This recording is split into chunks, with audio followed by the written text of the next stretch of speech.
un honor, es un privilegio. Y bueno, hermanos, vamos a dar inicio, vamos a estar hablando de la perpetua virginidad de la Virgen María, nuestra Madre. Y aunque ya hemos orado, les pido me acompañen en oración, en nombre del Padre, del Hijo y del Espíritu Santo. Padre nuestro que estás en el cielo, santificado sea tu nombre. Venga a nosotros tu reino. Hágase tu voluntad en la tierra como en el cielo. Danos hoy nuestro pan de cada día. Perdona nuestras ofensas, como también nosotros perdonamos a los que nos ofenden. No nos dejes caer en la tentación y líbranos del mal. Amén. Dios te salve. Llena eres de gracia, el Señor es contigo. Bendita eres entre todas las mujeres y bendito es el fruto de tu vientre, Jesús. Santa María, Madre de Dios, ruega por nosotros los pecadores, ahora y en la hora de nuestra muerte. Amén. En nombre del Padre, del Hijo y del Espíritu Santo. ¿Pueden tomar asiento, hermanos?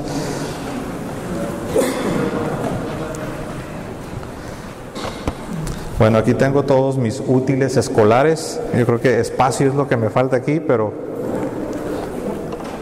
ahorita nos vamos a acomodar.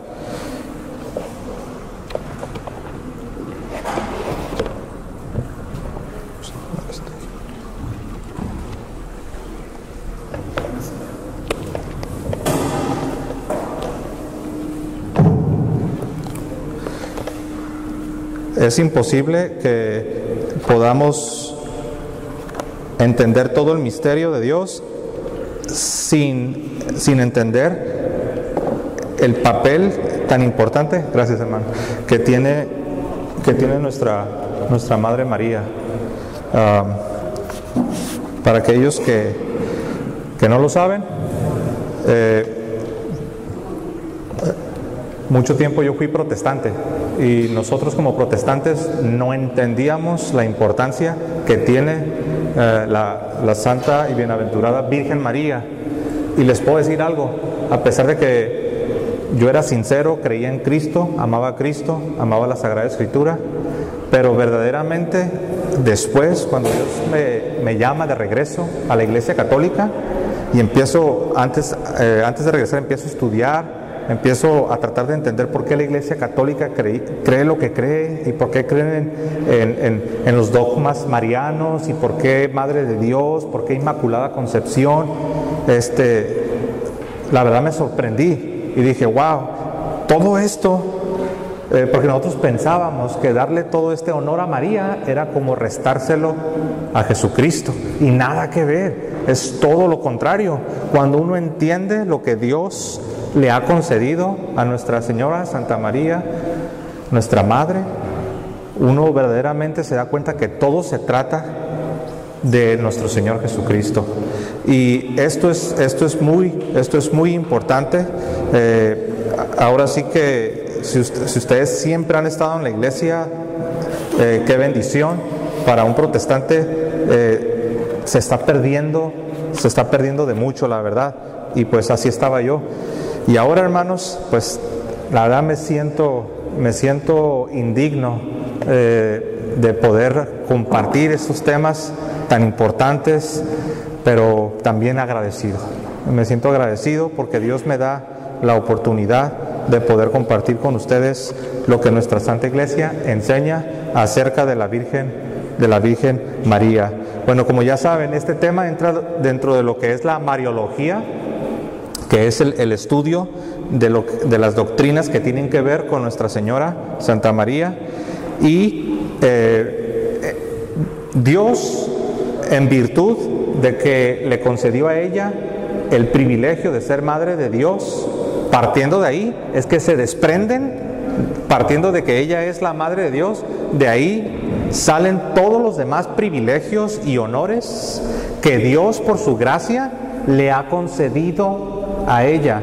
Cuando uno no entiende que verdaderamente María es Madre de Dios, porque Jesucristo es Dios encarnado, la segunda persona de la Santísima Trinidad, cuando uno no entiende esto, es cuando uno va a fallar en entender todo lo demás que la iglesia tenga que decir acerca de María. Nada va a tener sentido. Y es que nuestros hermanos separados así, en esa condición se encuentran. Quizás usted tiene algún familiar, algún amigo, algún compañero que asiste a una iglesia cristiana no católica, llámese bautista, pentecostés, presbiteriana. Ellos en esa condición están. Ellos ven el mundo. Uno como católico, uno dice, no entiendo por qué no se dan cuenta, no entiendo por qué no pueden comprender lo que son los dogmas de Nuestra Señora. Pero es que ellos están viendo las cosas bajo otro paradigma. Es como cuando te pones unos lentes amarillos, no importa lo que te enseñen, no importa hacia dónde voltees, todo lo vas a ver amarillo. Entonces, he aquí la importancia de entender, primeramente, que Dios verdaderamente le concedió el privilegio a María de ser la Madre de Dios. Cuando uno contempla lo que esto significa, entonces todos los demás privilegios que nacen de este honor que Dios le dio, caen solitos, por decirlo así. Entonces todo tiene lógica, entonces todo tiene sentido. Pero mientras una persona se rehúse a creer que María es verdaderamente Madre de Dios, porque Jesús es verdaderamente hombre y verdaderamente Dios, 100% hombre y 100% Dios. Mientras una persona se rehúse a creer esto, no entenderá todo lo demás, llámese la Inmaculada Concepción, llámese la perpetua virginidad de María, llámese la asunción a los cielos en cuerpo y alma de María. Pero bueno, hoy en particular, hermanos, vamos a estar hablando de el dogma de la perpetua virginidad de María. Todo comienza, y voy a permitirme leer una porción de la Escritura en Génesis, el capítulo 3 y el verso 15. A esta Escritura se le conoce como el protoevangelio, el primer evangelio. Ustedes sabrán que después de la caída, el hombre cae, el hombre desobedece, el hombre decide hacer su propia voluntad, le da la espalda a Dios, incurre en pecado, el hombre se mancha, el hombre se separa de Dios. Es la caída del hombre. Pero Dios no nos dejó ahí. Dios no nos dejó en el suelo. Dios no dijo, pues ni modo, eso querías, tú te lo buscaste, ahora te aguantas, cada quien tiene lo que se merece, sino que inmediatamente después de la caída, Dios interviene y Dios nos promete a un glorioso Salvador. Pero en esta porción de la Escritura, que se le conoce como el primer evangelio, también se le conoce como la primera profecía del Mesías. Es la primera profecía mesiánica de que Dios en el futuro un día nos enviaría a un Salvador. Pero noten lo que dice Dios, Génesis 3:15, y lo leo para todos ustedes. Génesis 3:15: pondré enemistad entre ti y la mujer, entre tu linaje y su linaje. Ella quebrantará tu cabeza y tú pondrás acechanzas a su talón. Aquí Dios está hablando a la serpiente, que nosotros sabemos que es Satanás, es el diablo. Y porque sabemos que fue el diablo quien engañó primero a la mujer y después, por extensión, al hombre. Y Dios interviene y Dios le dice a la serpiente, Dios le dice a Satanás, voy a poner enemistad entre ti y la mujer, y entre tu simiente y la simiente de la mujer. Ahora, nosotros sabemos que la simiente de la mujer es una referencia al Mesías que habría de venir. Muchos siglos tendrían que pasar, los patriarcas tendrían que venir, la ley de Dios por medio de Moisés, los jueces, los profetas, y después la gloriosa encarnación, que también ahí entra Nuestra Señora en la encarnación. La anunciación es el misterio más glorioso y más importante. Si alguna vez usted se ha preguntado por qué es que en el rosario constantemente estamos repitiendo el Ave María, no hay otra respuesta sino porque se trata del misterio más importante de nuestra fe. Es la encarnación de Dios. El Verbo de Dios se encarna, se hace hombre, se humilla, tomando la condición de hombre, y sabemos que ahí no se quedó. Después de que tomó la condición de hombre, todavía sigue descendiendo en una vida de abnegación, de servicio, de santidad, y ahí no se quedó. Todavía desciende y dice hasta morir, y no cualquier muerte, sino una muerte de cruz, que sabemos nosotros que la cruz era la muerte más vergonzosa, era la peor muerte que se le podía dar a un criminal, pero especialmente para un judío. Nosotros sabemos, mis amados hermanos, que la manera como nuestro Señor entró a su pasión y después al castigo, a la cruz, fue algo, humanamente hablando, fue algo muy difícil. Y nuestro Señor, por nosotros, lo llevó a cabo. Ahora, para que todo esto que les acabo de narrar de manera sintética, todo esto que a manera de resumen les acabo de decir, se llevase a cabo, María, la Virgen María, nuestra Madre, tiene un papel muy especial. ¿Moisés tuvo un papel especial? Sí. ¿Abraham tuvo un papel muy especial? Sí. Y todos los patriarcas y los profetas y los reyes, todos ellos. Pero hay una persona, hay una criatura que sobresale por encima y arriba de todos ellos. Y eso es porque Dios así se lo concedió. Su nombre es María, nuestra Madre, la Madre del Mesías. Dios aquí en Génesis 3:15 habla de una enemistad. La Biblia dice que amistad con el mundo es enemistad con Dios. Entonces, si Dios está diciendo que pondría una enemistad entre la serpiente, entre Satanás y la mujer, Dios está hablando de una santidad. Dios está hablando de la ausencia de pecado. Cuando Adán y Eva fallan, pecan, desobedecen, le dicen sí a la serpiente, se entraron en una amistad. Cuando Dios interviene y dice, profetiza, dice, pondré enemistad. Ustedes se unieron, ustedes se juntaron, ustedes entraron en una amistad por medio de la desobediencia, por medio del pecado. Y Dios dice, yo voy a poner una enemistad, pero note que la enemistad no solo es entre Satanás y la simiente, no solo es entre Satanás y el hijo de la mujer, sino que Dios especifica y dice, pondré enemistad entre ti, entre la serpiente y la mujer. La mujer también forma parte de este plan que Dios está anunciando. La enemistad no solo es con el Hijo, no solo es con el Mesías, no solo es con nuestro Señor, sino que la enemistad que Dios promete que establecerá en un futuro tiene que ver también con la mujer. Y pregunto yo, ¿quién es esa mujer que es la madre del Mesías? La respuesta la sabemos. La respuesta es María.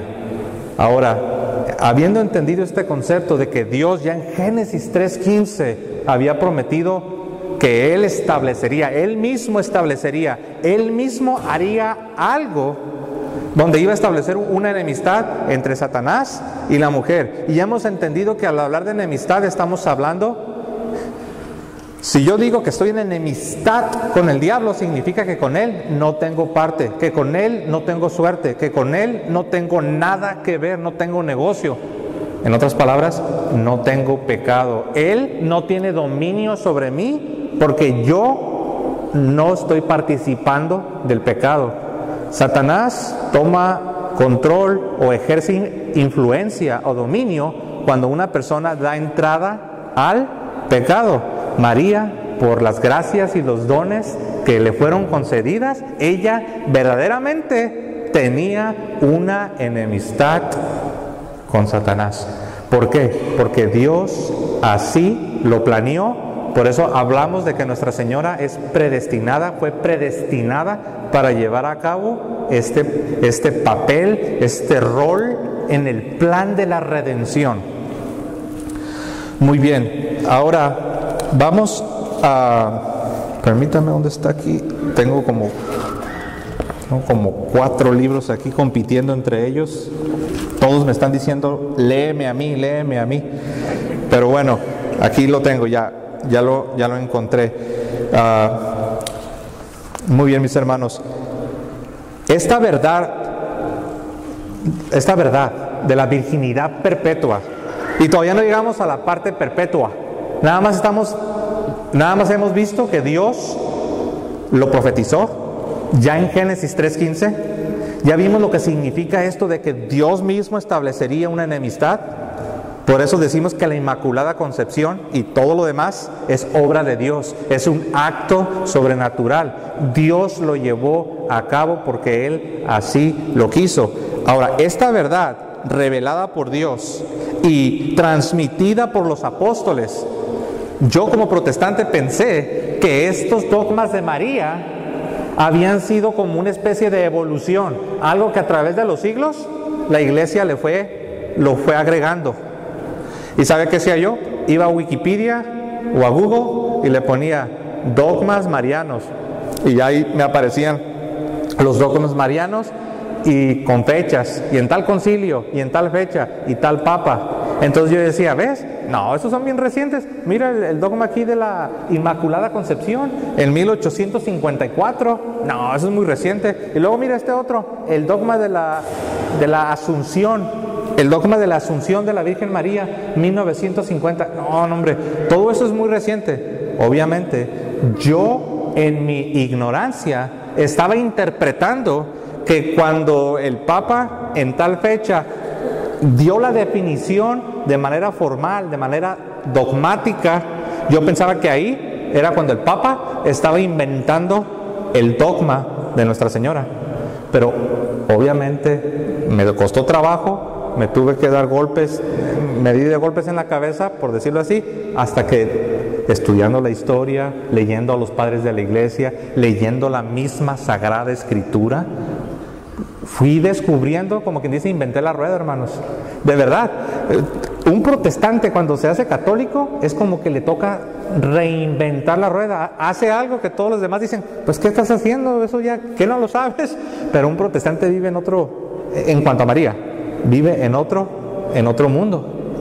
Entonces, mis amados hermanos, estas verdades acerca de Nuestra Señora, en particular de la perpetua virginidad, viene del mismo depósito de la fe. Dios la reveló, es de origen divino, no es algo de la Edad Media, no es algo que se inventó un papa, no es algo que a través de los siglos ahí lo fueron aumentando.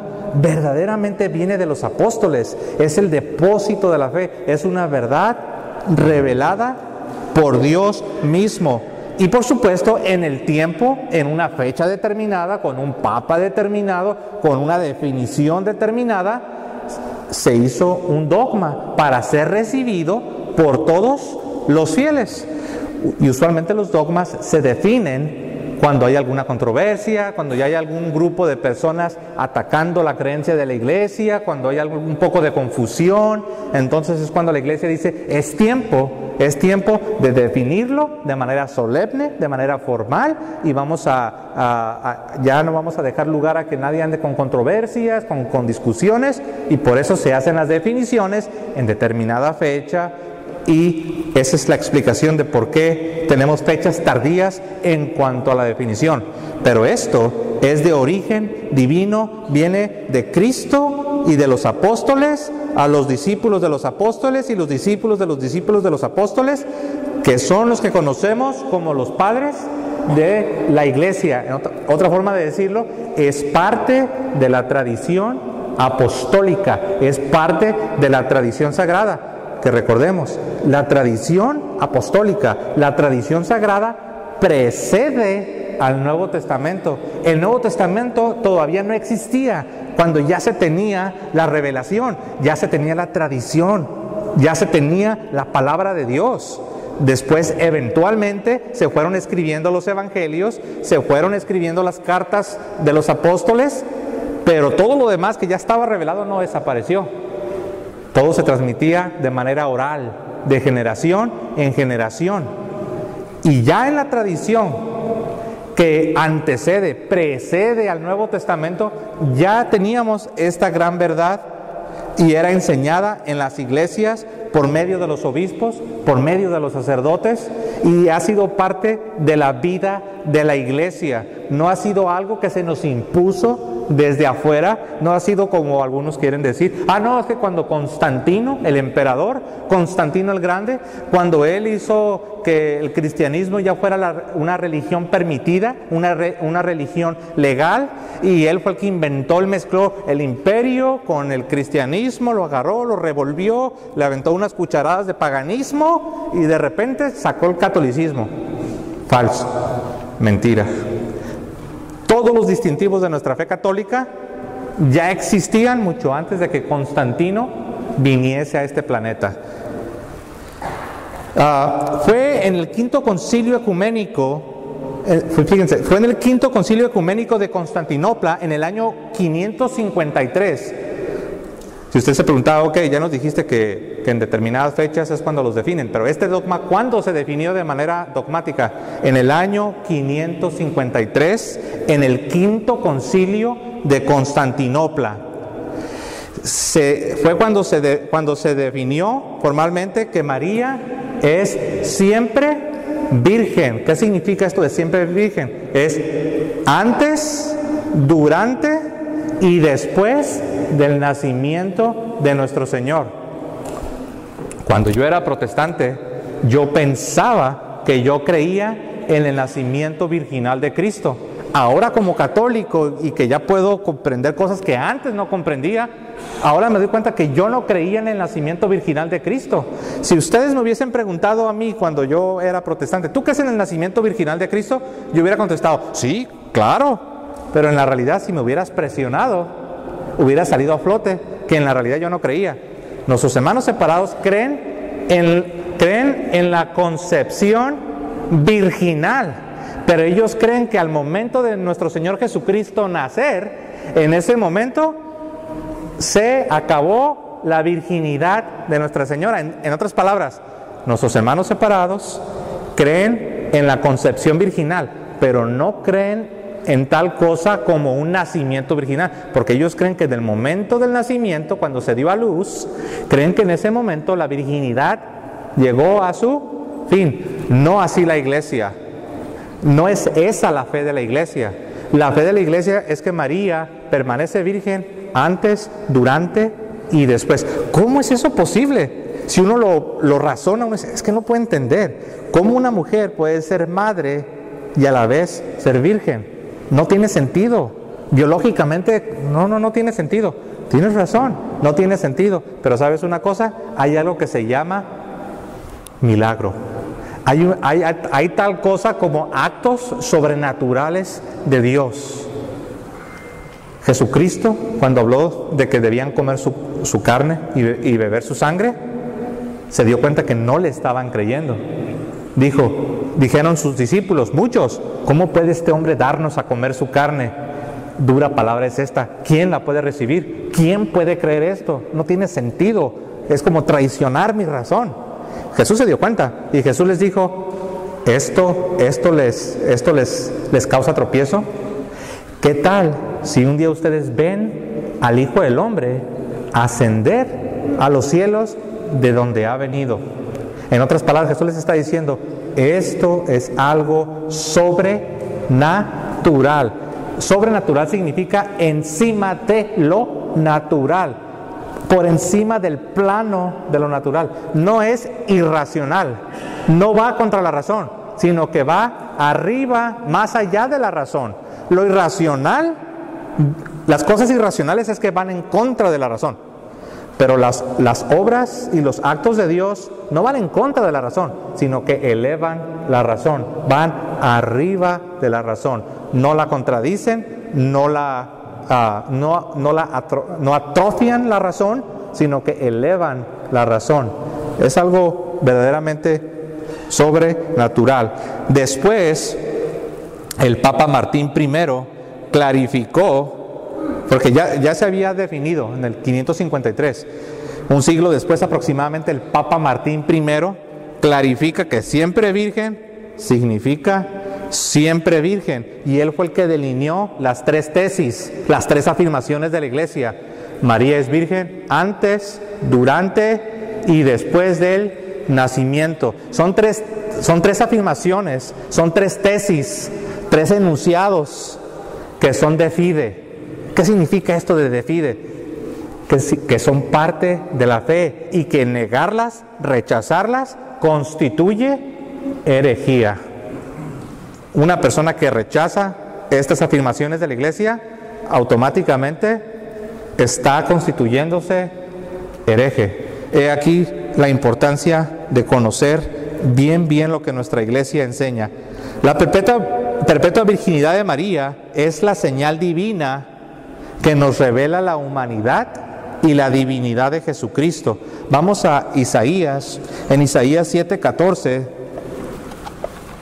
Aquí Isaías nos dice, Dios por medio de su profeta Isaías, nos habla de una señal. Ahora, esa palabra señal en hebreo es ot, que significa un acto sobrenatural. Dios está diciendo, estoy a punto de actuar, voy a hacer algo, les voy a dar un ot, un acto sobrenatural, un milagro. Y uno dirá, ¿y qué es este milagro? Bueno, Isaías en el capítulo 7, en el verso 14, Isaías 7:14. Ok, si llegó a Jeremías es que ya se pasó y se tiene que regresar un poco. Isaías 7:14, el profeta nos dice lo siguiente. Por eso el mismo Señor, noten el lenguaje, el mismo Señor. Por eso el mismo Señor les dará una señal. Esta palabra es importante, una señal. ¿Cuál es esa señal? El profeta nos dice, he aquí que una virgen concebirá. Pero ahí no termina. Vean lo que dice después. He aquí que una virgen concebirá y dará a luz un hijo. Será llamado Emmanuel, que sabemos que significa Emmanuel, Dios con nosotros. La señal consiste en una virgen. Pero después se nos dice que la virgen no solamente concibe, sino que la virgen da a luz. La señal consiste de estas dos cosas, una concepción virginal y un nacimiento virginal. La misma que concibe de manera virginal es la misma que da a luz de manera virginal. De modo que esto es muy importante. Cuando alguien te diga, no, yo sí creo que era virgen, pero yo creo que ya después que cuando dio a luz, ahí se acabó. Dile, entonces esa no es la señal. La señal que Dios prometió en Isaías 7:14 es que es una concepción virginal y es un nacimiento virginal. En eso consiste. Ahora, el hecho de que Dios diga, les voy a dar una señal, e inmediatamente lo primero que dice después es una virgen. No se va directamente a hablar del Mesías, sino que dice, les voy a dar una señal. He aquí, os doy una señal. Y lo primero que dice es, he aquí, la Virgen. La Virgen. Vean cómo Nuestra Señora, Santa María, siempre Virgen, tiene una preeminencia en las profecías que tienen que ver con el Mesías. Ella no solamente fue como una especie de... Algunos de nuestros hermanos, quizás no todos, pero muchos la ven a María como que solamente fue como algo, como un instrumento que Dios usó así de pasadita y ya después ella sigue ya siendo normal, como algo ordinario, como que indirectamente, realmente están deshonrando la obra de Dios. María es parte de la obra de Dios.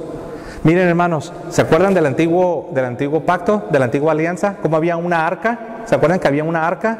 Cómo donde la presencia de Dios venía y cómo esa arca fue construida de materiales muy particulares, muy especiales, cubierta de oro puro. Y sabemos que el oro puro representa la pureza, la ausencia de pecado. Y dentro del arca teníamos el maná, ¿se acuerdan? El pan venido del cielo. Después teníamos las tablas con la palabra de Dios, los mandamientos. Y después se tenía la vara de Aarón que había florecido. Y todo eso es un tipo, es una figura, es una sombra, algo que apuntaba hacia Jesucristo. Jesucristo es las tres cosas. Es el pan vivo que desciende del cielo.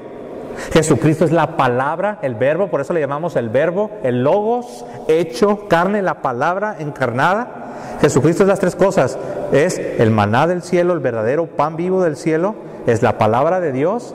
Y la vara de Aarón que había florecido representa el sacerdocio. Jesucristo es nuestro sumo sacerdote, quien con su propia sangre entró en el santuario en los cielos, y no entró con la sangre de animales, sino entró con su misma sangre en el lugar santísimo del templo celestial, es decir, a la mismísima presencia de Dios. Ahora, si el arca de la antigua alianza que llevó, en que se guardaba la palabra, en que se guardaba el pan del cielo, en que se guardaba la vara que representaba el sacerdocio, si esa arca era tan reverenciada, tan especial, cubierta de oro puro, que cuando una persona intentó tocarla, y no con mala intención, la intentó como rescatar porque se iba a caer, la persona cayó muerta. Si el arca de la antigua alianza tenía esa importancia, ese honor, ahora piensen ustedes en el arca de la nueva alianza que iba a llevar en su seno, en su vientre, al pan que desciende del cielo, a la palabra de Dios hecha carne, al sumo sacerdote, el cual se ofrecería a sí mismo, el cual vendría y se presentaría delante de Dios, no con sangre ya de animales como en el Antiguo Testamento, sino con su propia sangre. Ahora imaginen el honor y la preeminencia que tiene el arca, ya no de la antigua alianza, sino el arca de la nueva alianza, del nuevo pacto. Y pregunto yo, ¿quién llevó en su vientre, en su seno, al pan que desciende del cielo, a la palabra de Dios hecha carne, al sumo sacerdote? ¿Quién lo llevó? María. Entonces, mis amados hermanos, estamos viendo cómo la misma Sagrada Escritura nos enseña la perpetua virginidad de Nuestra Señora Santa María, siempre virgen. Hay algo más que es importante que nosotros lo tengamos bien presente, hablando del arca.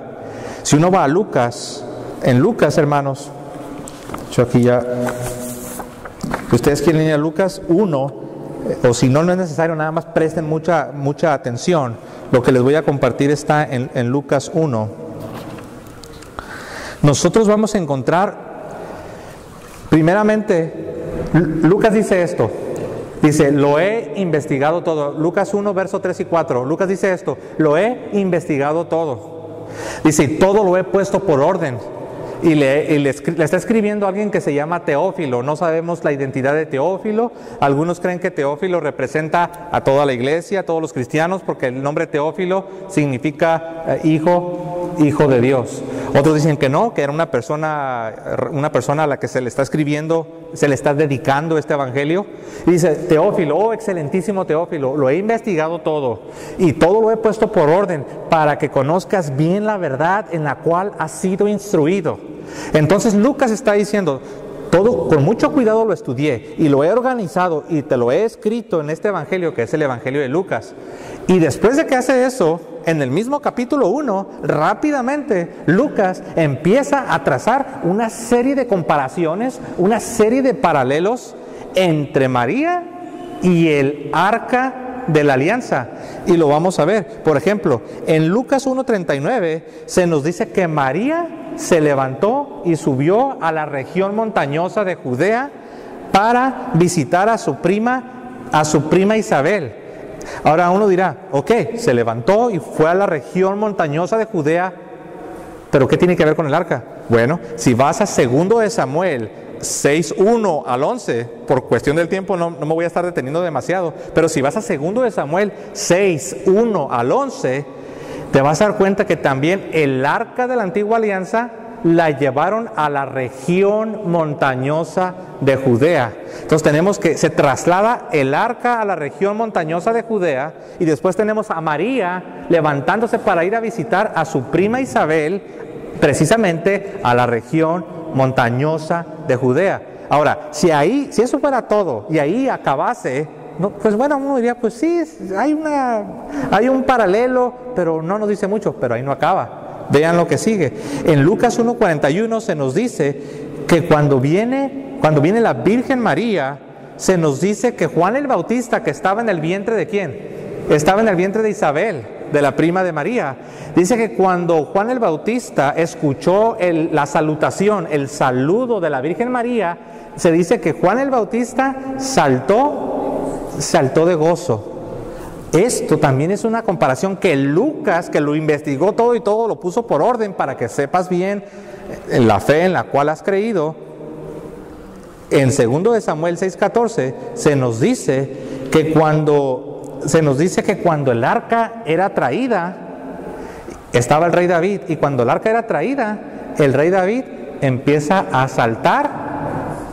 Y en el contexto, saltar en el contexto de la Biblia, en el contexto de alabanza, es danzar. Así como ustedes que estaban así danzando, mis hermanos, pues el rey David empieza a danzar. Y empieza a danzar cuando el arca fue traída delante de él. Cuando viene María, que es el arca del nuevo pacto, el arca de la nueva alianza, el que saltó de alegría fue Juan el Bautista, que dicho sea de paso, era descendiente de sacerdotes. Su padre, Zacarías, era de los sacerdotes de la tribu que ejercían el sacerdocio. David, cuando empezó a cantar y empezó a danzar y empezó a regocijarse, que estaba el arca, porque ahí estaba la presencia de Dios, se nos dice que estaba vestido con una vestimenta sacerdotal. Ahí no acaban los paralelos. En Lucas 1:43, todo está ahí. ¿Se acuerdan cómo empieza el capítulo 1? Lo he investigado todo y lo he puesto por orden para que sepas bien, para que conozcas bien la verdad en la cual has sido instruido. Y lo siguiente que hace, empieza a trazar todas estas comparaciones. Y vean lo que dice, Lucas 1:43. Elizabeth dijo esto cuando venía María, cuando venía el arca de la nueva alianza, del nuevo pacto, dijo esto: ¿y quién soy yo para que se me conceda que la madre de mi Señor, que dicho sea de paso, Señor significa Dios, Kyrios es un título divino? Muchos dicen, no, ahí nunca le dicen a María Madre de Dios. Sí, Madre de mi Señor en el griego es Kyrios. ¿Quién soy yo para que a mí, dice Isabel, para que a mí se me conceda que la madre de mi Kyrios, la madre de mi Señor, la madre de mi Dios, venga a mí? ¿Sí se dan cuenta cómo Isabel está sintiendo indignidad? ¿Cómo se siente indigna? Dice, ¿quién soy yo para que se me conceda que la madre de mi Señor venga a mí? Bueno, Lucas está trazando una comparación con 2 de Samuel 6:9. Cuando el arca era traída, también David dijo David, ¿cómo puede suceder esto? Que el arca venga a mí. Lo que dijo David, ¿cómo es posible que el arca venga a mí? Es exactamente casi palabra por palabra lo mismo que dijo Isabel. ¿Y quién soy yo para que se me conceda que la madre de mi Señor venga a mí? Entonces, hermanos, ¿qué es lo que está haciendo Lucas? Lucas, él lo dijo, yo no estoy poniendo palabras en la boca de Lucas. Lucas dijo, lo investigué todo y lo organicé, lo he puesto por orden para que conozcas bien la verdad de lo que has creído. Y lo siguiente que hace, empieza a trazar todos estos paralelos, estas comparaciones entre el arca de la antigua alianza, que estaba bañada de oro puro, que era donde habitaba la presencia de Dios. En aquellos tiempos, hermanos, el arca de la alianza era el lugar más sagrado, era el lugar más sagrado sobre la faz de la tierra, donde la misma presencia de Dios descendía. Y Lucas la está comparando con María. En otras palabras, si nosotros leemos los escritos de Juan, del apóstol Juan, y los escritos de los discípulos del apóstol Juan, esos son los llamados padres apostólicos. Y usted dirá, ¿y tenemos esos escritos? Sí, no están en la Biblia porque no son inspirados, pero sí tenemos los escritos. Tenemos los escritos de los discípulos de los apóstoles, y ellos escribieron de que María es el arca de la nueva alianza. Un hermano separado me dijo, no, dice, pero se pudieron haber equivocado, aparte eso no es parte de la Biblia. Y yo le dije, ¿y si te demuestro que esto de que María es el arca está en la Biblia, lo creerías? Y se me queda viendo y dice, ¿y si está en la Biblia? Y ya le empecé a platicar de todas estas comparaciones. Le empiezo a platicar esas comparaciones. Le digo, ¿qué crees, que eso está ahí por casualidad? No, pues no sé por qué estará ahí, pero pues sí está ahí, ¿verdad? Le digo, ¿no será por lo que dijo Lucas al principio? Lo he investigado todo y lo puse por orden para que comprendas bien la verdad de lo que has creído, para que conozcas tu fe, para que te regocijes en tu fe y te digas, wow, en verdad todo está aquí. Y ahí no acaban los paralelos. Si uno ve en Lucas, ahí mismo en Lucas 1:42, cuando se nos dice que Isabel exclamó, la palabra es, se me está escapando, ya ve que el griego tiene unas palabras, anafonei. La palabra anafonei en griego, sabemos que el Nuevo Testamento fue escrito en griego, no fue escrito en español, fue escrito en griego. Anafonei significa, es un grito, pero no es un grito así no es un grito de alguien enojado, no es un grito de tristeza, no, es un grito de alegría, es un grito para exclamar gozo, alegría. Entonces cuando viene María y dice que Isabel exclamó, esa palabra anafonei significa se regocijó. Eso es una comparación que Lucas, otra vez, Lucas está comparando con los gritos que David daba delante del arca. Lucas de manera sutil, si se quiere, está trazando todas estas comparaciones, todos estos paralelos entre el arca de la antigua alianza y María, que es el arca de la nueva alianza, porque en su vientre, en su seno, llevó a la palabra de Dios hecha carne, al pan vivo que desciende del cielo y al sumo sacerdote. Entonces ya estamos viendo el honor que Dios le ha concedido a Nuestra Señora. Entonces cuando uno comprende que Dios está en el asunto, que Dios ha intervenido y que esto no es algo que la iglesia, como dicen, no, pues la iglesia se lo sacó de una manga. No. Está en la misma Sagrada Escritura. Es cuando uno comprende, dices, wow. ¿Y saben una cosa? Muchos de nuestros hermanos separados se están convirtiendo.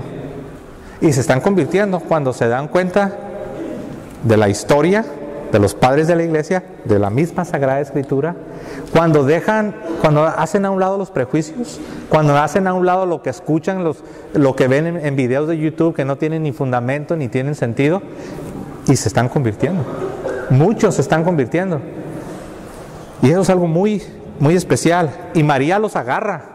Al principio no haya ni qué hacer, la verdad. Pero después se dan cuenta y dices, wow. Tengo un conocido, está en su proceso de conversión. Es un catecúmeno en Buenos Aires, Argentina. Y yo le he estado ayudando ya por meses. Y él me dice, ¿sabes? Dice, aunque todavía no desarrollo esa devoción por María, dice, pero intelectualmente, dice, yo sé en mi cabeza y en mi corazón que todo es verdad, dice, porque investigó la Escritura, investigó los padres de la iglesia, investigó lo que la iglesia enseña y por qué lo enseña. Y él me dice, ¿sabes qué? Y él me lo ha dicho, ¿sabes?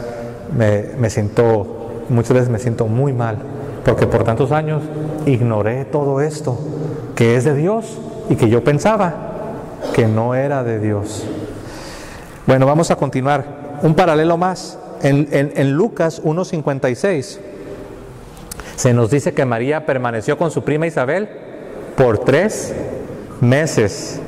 Si uno va a 2 de Samuel 6:11, se dice que el arca se quedó, adivínele, ¿por cuánto tiempo? ¿Será casualidad? No, María se quedó con su prima Isabel en la región de Judea, en la región montañosa de Judea, por 3 meses. El arca del pacto se quedó en la región de Judea también por 3 meses. ¿Cuántas casualidades, no? ¿Qué coincidencias? Obviamente no son coincidencias, obviamente no son casualidades, porque Lucas ya lo dijo en el versículo 3 y en el versículo 4. Lo investigué todo y lo he puesto por orden para que conozcas bien la verdad de lo que has creído. Da a entender, ¿sabe qué interesante? Póngase a pensar, ¿por qué Lucas tendría que especificar que todo lo investigó y lo puso por orden y luego le dice, para que conozcas bien la verdad de lo que has creído?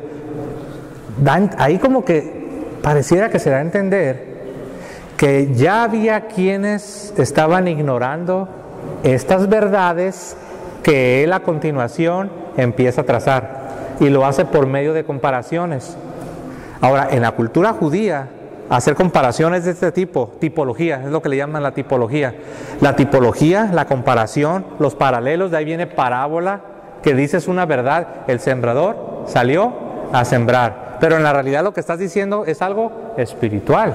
Este tipo de parábolas, comparaciones, paralelos, tipología, las sombras y la realidad, era muy común en la cultura judía, y es exactamente lo que Lucas está haciendo, está trazando esta tipología, estas comparaciones. Entonces tenemos que verdaderamente la Virgen María es el arca de la nueva alianza que llevó en su seno a la palabra de Dios, al pan vivo que descendió del cielo y al sumo sacerdote, quien se entregaría por nuestros pecados y resucitaría para nuestra justificación, para nuestra redención, para nuestra santificación y eventualmente para nuestra glorificación.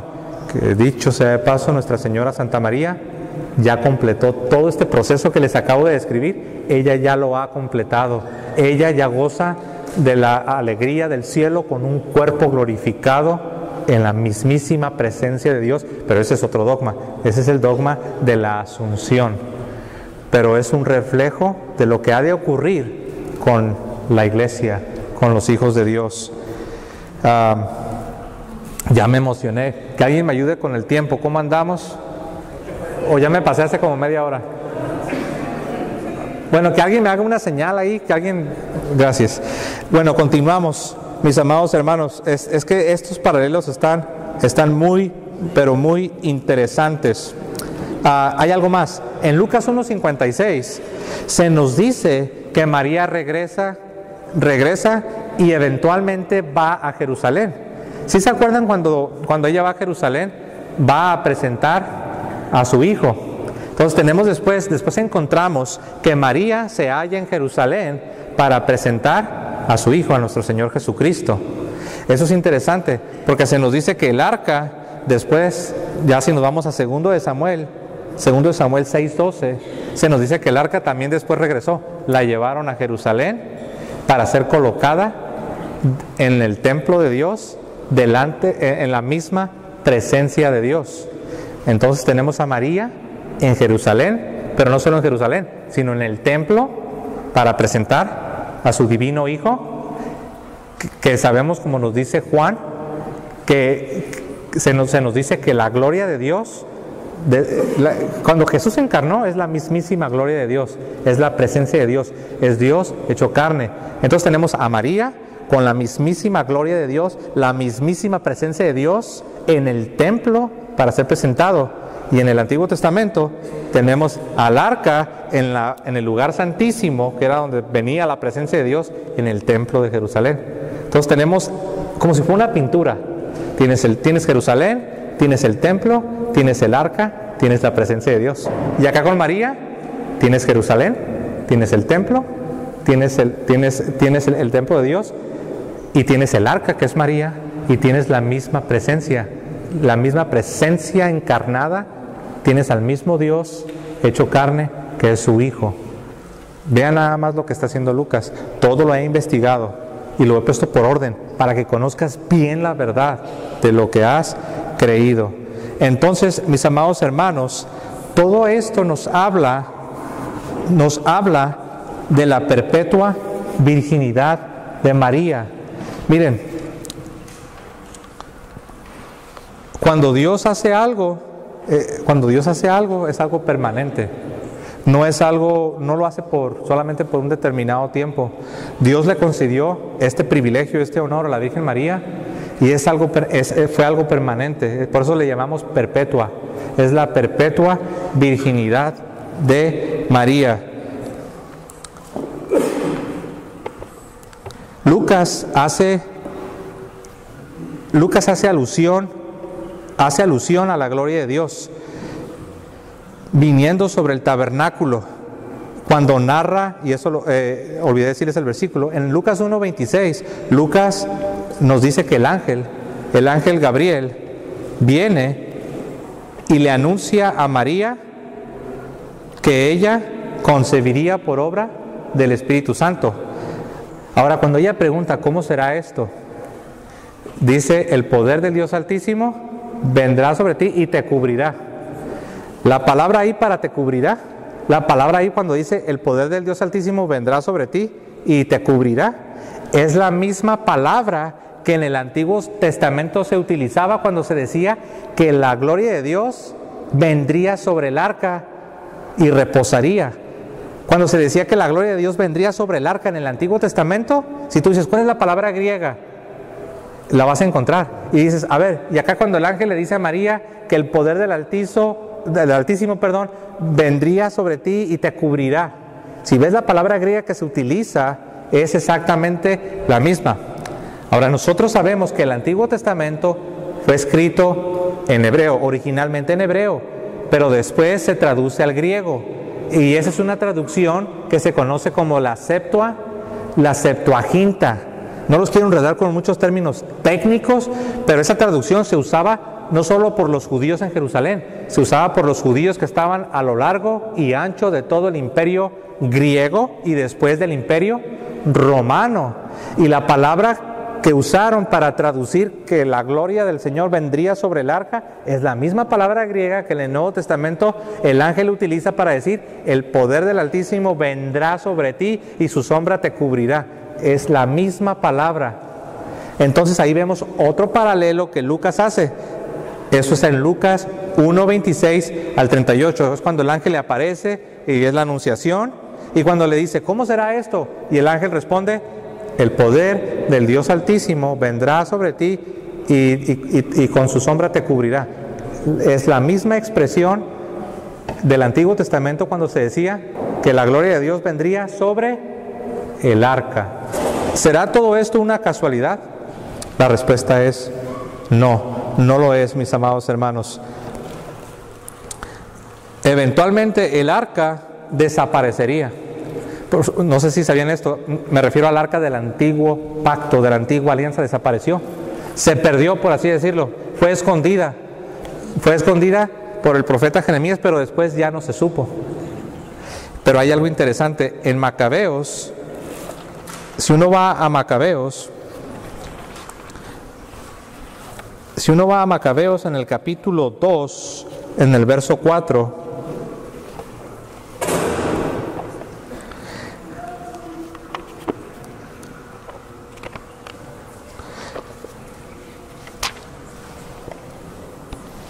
creo que no les dije si era primero o segundo, ¿verdad? Es segundo. Segundo libro de Macabeos 2, verso 4. Segundo de Macabeos 2:4 encontramos lo siguiente. Cuando el reino de Israel fue atacado por los imperios de Asiria y después el imperio de Babilonia, fue cuando se escondió el arca para protegerla. Pero aquí hay algo interesante. Vea lo que dice aquí, segundo de Macabeos 2. Voy a leer del 4 en adelante. La palabra de Dios nos dice esto. Se hallaba también en aquel escrito que el profeta, por una orden expresa que recibió de Dios, mandó llevar consigo el tabernáculo y el arca, hasta que llegó al monte en el que subió Moisés y vio la heredad del Señor. Cuando llegó allí Jeremías, halló en aquel lugar una cueva, metió en ella el tabernáculo, el arca y el altar de los perfumes y cerró la entrada. Algunos de aquellos que le seguían se acercaron para tener anotado este lugar y no lo pudieron hallar. Después ya le perdieron rastro de dónde había quedado el arca. Pero vean lo que dice después. Cuando Jeremías lo supo, les increpó y dijo: será desconocido el lugar hasta que Dios reúna. Noten lo que dice aquí. Les está diciendo, el arca va a desaparecer. Ya nadie va a saber dónde está el arca. Hasta que Dios reúna a la asamblea del pueblo y se le muestre propicio. Verso 8. Entonces mostrará el Señor estas cosas y aparecerá la majestad del Señor, y tal como se manifestaba a Moisés, habrá nube, y como se apareció a Salomón cuando él pidió que el templo fuese santificado para el gran Dios. Está diciendo, el arca le van a perder el rastro, el arca va a desaparecer y va a volver a aparecer hasta que el pueblo de Dios sea congregado, hasta que el pueblo de Dios sea unido. Si nosotros vamos, mis hermanos, al libro del Apocalipsis, capítulo 11, verso 19, se nos dicen estas palabras: y vi el templo de Dios abierto, y en él vi al arca de la alianza. Dice, vi el templo de Dios abierto, vi los cielos abiertos, perdón, y vi el templo de Dios, y vi en el templo el arca de la alianza. Ahora, el siguiente versículo, recuerden, estamos en Apocalipsis 11, 19. El siguiente versículo ya es capítulo 12. Pero recuerden que cuando se escribió no había divisiones de capítulos ni de versículos, todo era corrido, era de corrido. Entonces dice, vi el templo y vi el arca, y las siguientes palabras son estas: y vi a una mujer, dice, vi una gran señal, a una mujer en el cielo, bañada del sol, con la luna debajo de sus pies y con una corona de 12 estrellas. Y en el versículo 5 dice, y ella dará a luz a uno que regirá con vara de hierro a las naciones. Está diciendo, vi el cielo abierto, vi el templo, vi el arca, y luego dice, una gran señal, una mujer en el cielo, bañada del sol, con la luna debajo de sus pies. Dirían los hermanos separados, a ver, otra vez, bañada del sol, con la luna debajo de sus pies. Eso como que suena la Virgen María, ¿verdad? Pues claro que es la Virgen María, porque en el verso 5 se dice que esta mujer da luz a un niño que está guardado para Dios, que regirá con vara de hierro a las naciones. ¿Y quién es la mamá de este niño Mesías? ¿Quién es la mamá de este niño que va a regir a todas las naciones? María. Y en el verso 17, en Apocalipsis 12, 17, se nos dice que la serpiente, el dragón, ¿se acuerdan que en Génesis había una serpiente y había una mujer? Era la primera Eva. Y Dios dijo, pondré enemistad entre la serpiente y la mujer.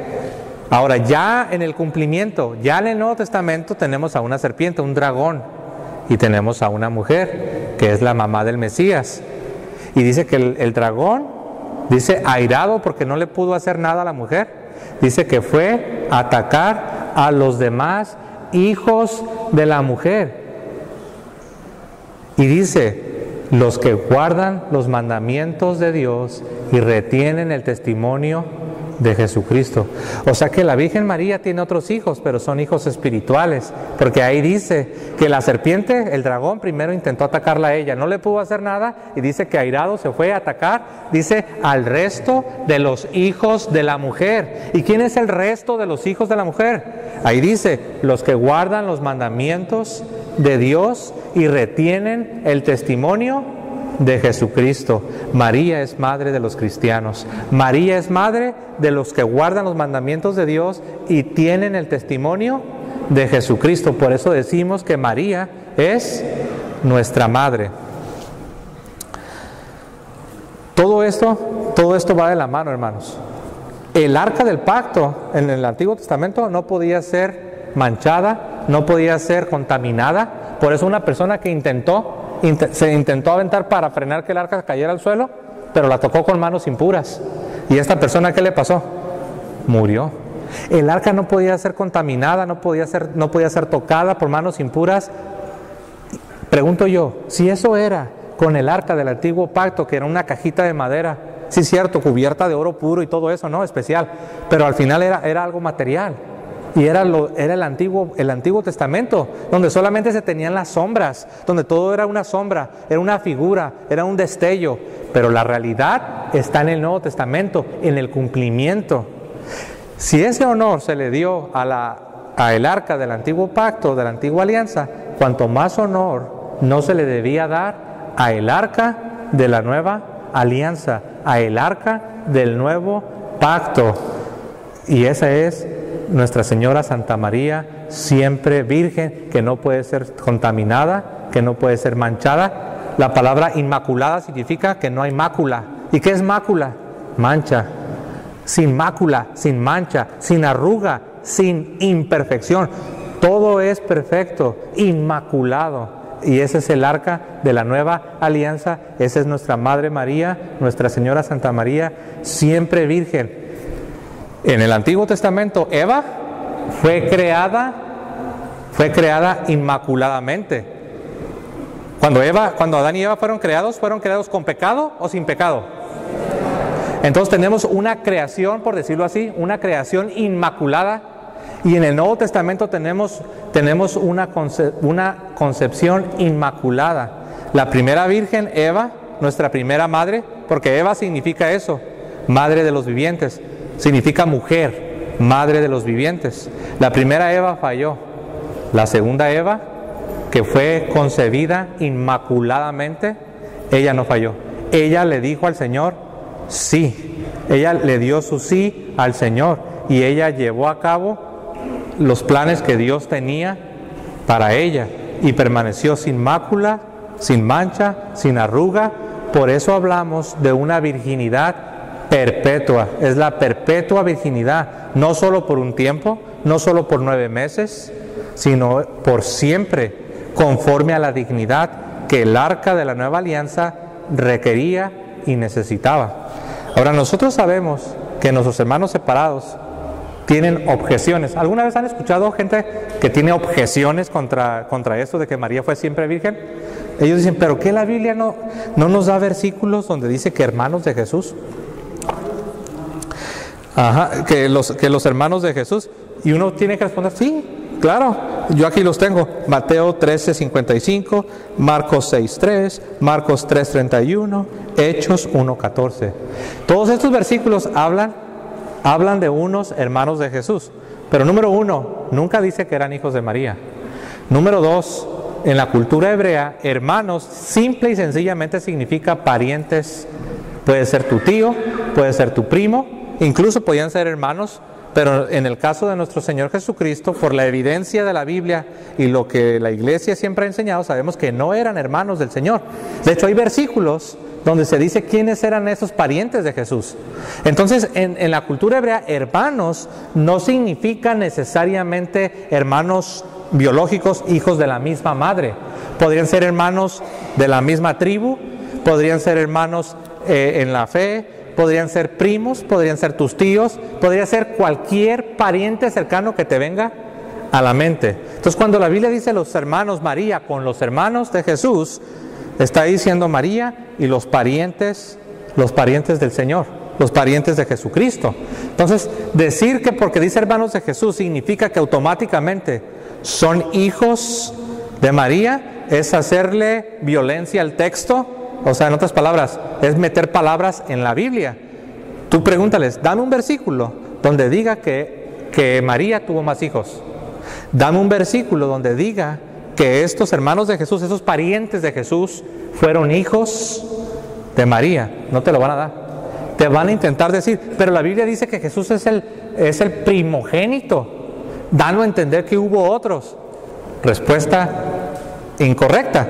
Porque sin importar si la mujer tendría o no tendría otros hijos, siempre al primero se le llama primogénito. te van a querer decir, pero dice que cuando María presentó a Jesús en el templo, era para cumplir la ley. Y en la ley dice que todo varón que rompa matriz tiene que ser consagrado al Señor. Pero y luego ellos dicen, ¿ves? Que rompa matriz, ¿ves? Ya María no fue virgen.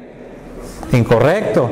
La expresión rompa matriz significa simple y sencillamente dar a luz. La manera normal, la manera natural, la manera ordinaria que cualquier mujer daba a luz, obviamente implicaba romper matriz, pero no en el caso de un acto milagroso, no en el caso de la gran señal que Dios prometió, no en el caso de la segunda Eva, no en el caso de la profecía de Isaías 7:14, donde dice la Virgen concebirá y la Virgen dará a luz. María no es algo ordinario, María es un caso extraordinario, implica un acto sobrenatural. Entonces, cuando te digan esto de que dice ahí que rompió matriz, dile, sí, es que esa es la manera común de hablar, es como ahora decimos, dar a luz. Ahora ya no escuchas que la gente dice, oye, fulanita ya rompió, tuvo un hijo que rompió matriz. Nadie dice así, nada más decimos, ya dio a luz su primer hijo, su primogénito. Entonces, simple y sencillamente es una expresión, pero no significa que María perdió su virginidad. Otra objeción que nos dan, ya casi estamos terminando, mis hermanos, es que dice que José no conoció a su mujer hasta que dio, y ellos dicen, ¿ves? Significa que después de que ella dio a luz a su hijo, significa que después sí. Uno responde fácilmente. Cuando alguien te dice hasta, no significa que lo que antes no sucedía, después iba a suceder. Por ejemplo, Jesús dijo, y he aquí yo estoy con vosotros todos los días hasta el fin. ¿Qué significa? ¿Que después de los últimos tiempos ya Jesús ya no va a estar con nosotros? Pues no. Se dice también, en la Biblia se nos dice que una mujer dice que no tuvo hijos hasta el día de su muerte. Entonces, ¿qué significa? ¿Que después de su muerte sí tuvo hijos? No. La palabra hasta no significa o no implica que después de sucedería lo que antes no sucedió. Simple y sencillamente es una expresión para hablar de tiempo, pero no significa que después de si la conoció. No, porque es algo que la Biblia no lo enseña, la iglesia no lo enseña y es contrario a lo que se nos ha transmitido. María permaneció virgen. Hay muchas objeciones que ellos levantan, hermanos, contra la perpetua virginidad de María.